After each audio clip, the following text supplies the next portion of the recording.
ജലം രക്തമായി മാറുന്നു. പുറപ്പാടിൻ്റെ പുസ്തകം 7-ാം അധ്യായം 14 മുതൽ 25 വരെയുള്ള വാക്യങ്ങൾ. ജലം രക്തമായി മാറുന്നു.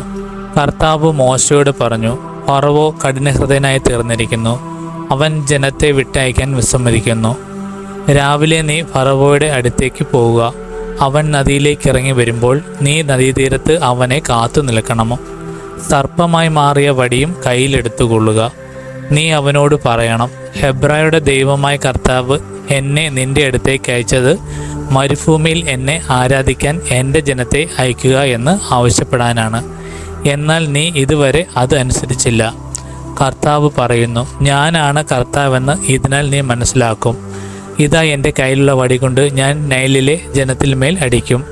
ജലം രക്തമയമായി മാറും. നദിയിലെ മത്സ്യങ്ങൾ ചത്തുപോകും. നദി ദുർഗന്ധം വമിക്കും.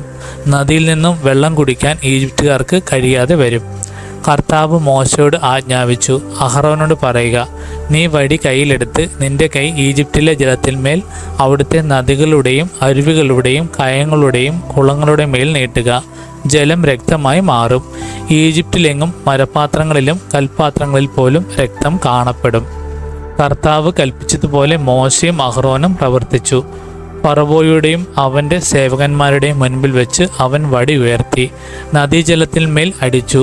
നദിയിലുണ്ടായിരുന്ന ജലമെല്ലാം രക്തമായി മാറി. നദിയിലെ മത്സ്യമെല്ലാം ചത്തൊടുങ്ങി. നദി ദുർഗന്ധം വമിച്ചു. ഈജിപ്തുകാർക്ക് നദിയിൽ നിന്നും വെള്ളം കുടിക്കാൻ കഴിഞ്ഞില്ല. ഈജിപ്തിലെങ്ങും രക്തം കാണപ്പെട്ടു.